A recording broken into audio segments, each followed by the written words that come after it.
Et si je te disais qu'en ce moment même, ton pire moment pourrait être le début de ta plus grande réussite? Tu me dirais que je délire, pas vrai? Et pourtant, en 2008, Brian Chesky avait 27 ans et ne pouvait même pas payer son loyer à San Francisco.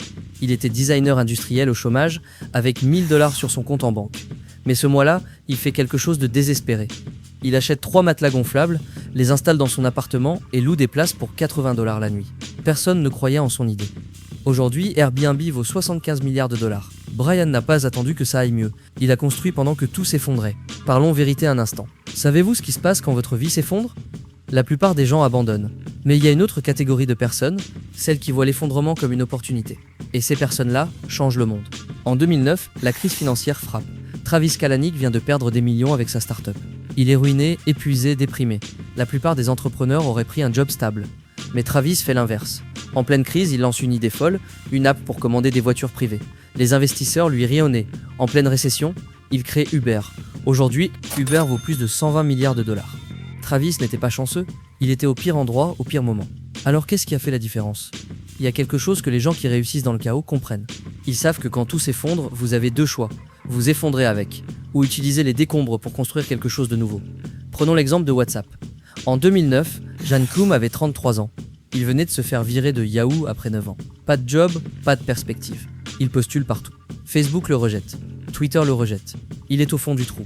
Mais Jan fait quelque chose de différent. Au lieu de chercher un autre job, il utilise ses allocations chômage pour développer une app de messagerie. Ses amis lui disent qu'il est fou. 5 ans plus tard, Facebook rachète WhatsApp pour 19 milliards de dollars. Jan Koum, le mec qui faisait la queue pour les bons alimentaires, devient milliardaire.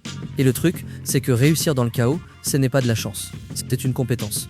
Première règle, les gens qui réussissent quand tout s'effondre ne nient pas la réalité. Ils l'acceptent et agissent immédiatement. Deuxième règle, ils voient ce que les autres ne voient pas. Regarde Netflix en 2000. La bulle internet explose. Netflix perd 57 millions de dollars et est au bord du gouffre. Reed Hastings va voir Blockbuster pour un rachat. Blockbuster se moque d'eux. Netflix a deux choix, fermer ou se battre. Reed choisit de se battre. Résultat, Blockbuster fait faillite en 2010. Netflix vaut aujourd'hui 240 milliards de dollars. Reed n'a pas réussi malgré la crise. Il a réussi grâce à la crise. En 2008, Elon Musk vient de vendre PayPal pour 180 millions. Il investit tout dans Tesla et SpaceX. La crise frappe. Tesla est à 2 semaines de la faillite. SpaceX vient d'essuyer 3 échecs de lancement. Elon est ruiné. Il dort dans son bureau. Il mise ses derniers millions sur un 4e lancement. Si ça échoue, c'est fini. Le lancement réussit. Aujourd'hui, Tesla vaut 800 milliards, SpaceX 150 milliards. Elon est l'homme le plus riche du monde. Mais l'histoire ne s'arrête pas là. Regarde Sarah Blakely. En 1998, elle a 27 ans et vend des fax de porte-à-porte en Floride. Elle gagne à peine de quoi survivre. Elle vient de subir une série de rejets humiliants. Les portes qui claquent au nez, les insultes, l'épuisement total.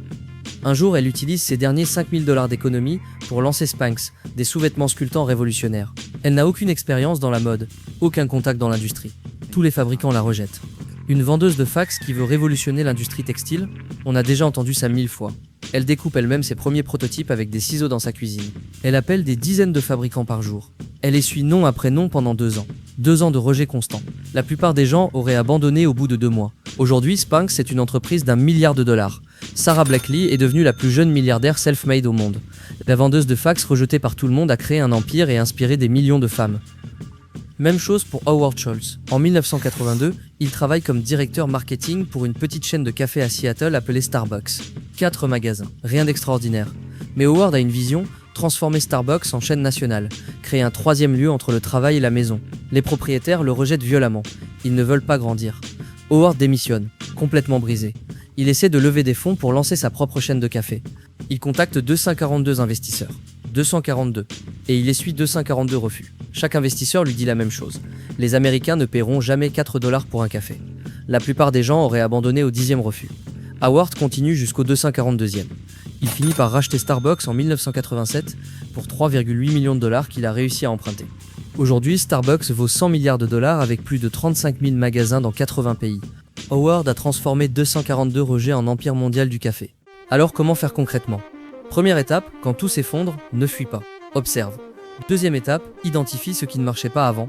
Les vieux systèmes qui craquent sont des opportunités. Troisième étape, agis vite. Dans le chaos, la vitesse bat la perfection. À la fin de la journée, réussir quand tout s'effondre, ce n'est pas une question de ressources, c'est une question de mentalité. Vous pouvez attendre que les conditions soient parfaites et obtenir une vie sans vagues, mais aussi sans sommet. où vous pouvez comprendre que les plus grandes fortunes se créent dans le chaos. Brian Chesky ne pouvait pas payer son loyer. John Koum était au chômage. Elon Musk était ruiné. La seule différence entre eux et toi, c'est qu'ils ont décidé que leur échec d'aujourd'hui valait moins que leur vision de demain. Alors la prochaine fois que tout s'effondre autour de toi, demande-toi, qu'est-ce que je peux construire avec ces décombres ?